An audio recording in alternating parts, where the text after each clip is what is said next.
परमात्मा हमें याद दिलाते हैं, राम नाम रटते रहो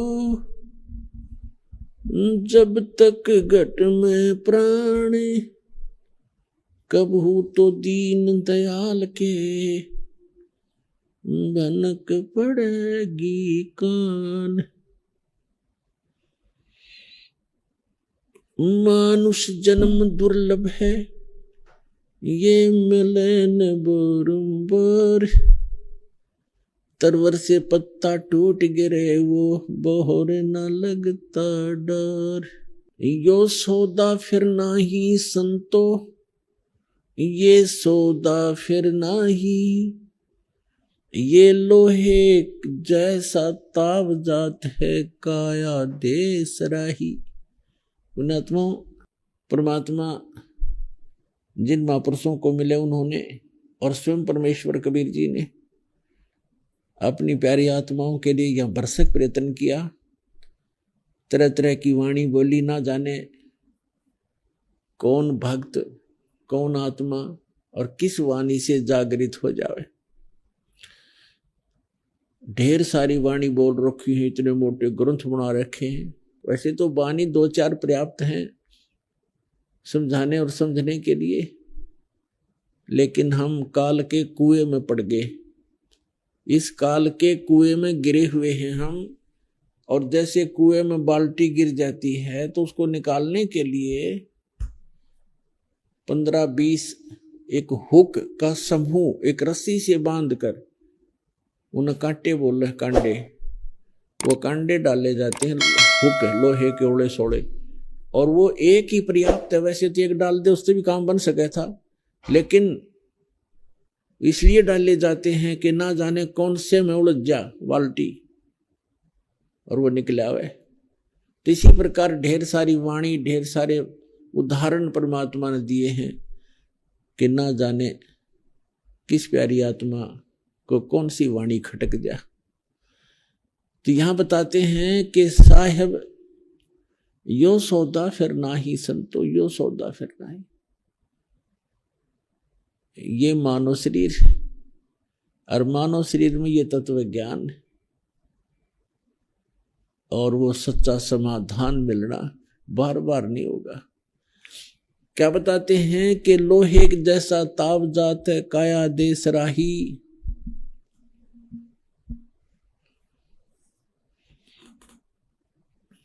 अब जैसे सौदा किसे कहते हैं, अब जैसे लोहे को गर्म किया जाता है ऐरण में, और कारीगर लोहार तुरंत उसको निकालता है और उसमें तुरंत ही चोटें मारता है, जल्दी जल्दी।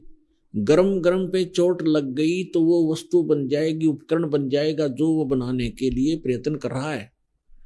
और जरा सा भी वो ठंडा हो जाए लोहा, फिर चाहे सारे गणने कूट ले, उस तय कोई यूज नहीं होगा, उस चोट का भी कोई फायदा नहीं। तो ये जब तक आपका मानव शरीर है, ये लोहा गर्म है आपका, और इसके ऊपर ये तत्व ज्ञान और राम नाम की चोट लग गई, तो इससे जो तुम बनाना चाहते हो बना सकते हो, मोक्ष प्राप्ति कर सकते हो।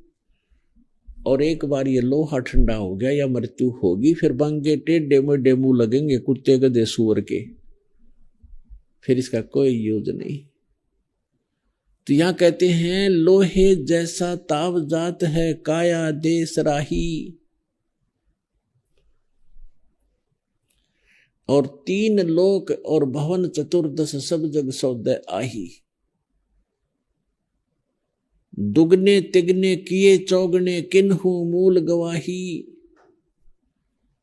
अब जैसे कोई व्यक्ति 1 लाख रुपया लेकर के दूसरे शहर में चला गया 1000-2000 किलोमीटर दूरी पर, और वहां उसने उसी पूंजी से अपना निर्वाह भी करना है और आगे बिजनेस भी करना है। बिजनेस पॉइंट ऑफ व्यू से वो लग गया है, तो वहां किसी होटल में कमरा किराए पर लिया, वहां बिजनेस शुरू किया। तो उसने जिसने बिजनेस किया, जिस उद्देश्य से पूंजी लेकर गया था, उसने वो प्रारंभ कर दिया तो बढ़िया, उसके दुगने तिगने चौगने बना करके अपने स्वदेश लौटेगा। और जो व्यक्ति पूंजी लेकर गया है लाख रुपए, उसी से गोटी लगाता है, शराब पीता है, बढ़िया खाना खाता है, और जो उद्देश्य लेकर गया था उसको कर नहीं रहा है,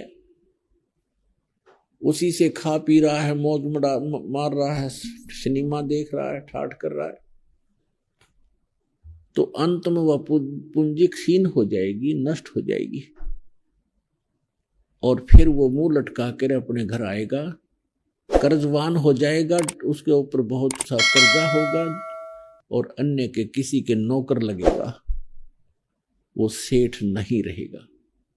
तो इसी प्रकार ये मनुष्य जीवन की पूंजी, श्वास उश्वास की पूंजी, मनुष्य जीवन का जो धन आपको प्राप्त है, इस धन से जो सौदा कर रहे हैं, बिजनेस कर रहे हैं, सत भक्ति कर रहे हैं, वो तो दुगने तगने चौगने बना लेंगे इस पूंजी का। और अन्य जो साधना गलत कर रहे हैं, गलत गुरुओं को के फंसे हुए हैं, यह साधना बिल्कुल ही नहीं करते, वो अपने मूल धन को नाश कर रहे हैं, उस मूल धन को नष्ट कर रहे हैं।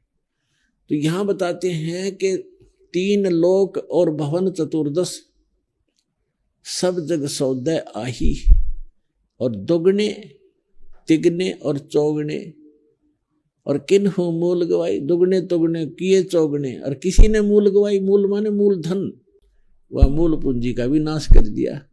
और जिन्होंने दुगने तुगने चौगने कर लिए, धन्य है वो भक्त। तो यहां याद दिलाते हैं कि यो सौदा फिर ना ही संतो, ये मनुष्य जीवन प्राप्ति हो, और राम नाम का सौदा जो कर लेगा उसको दुगने तुगने चौगुने हो जाएंगे। तो आप जी जो सत साधना कर रहे हो,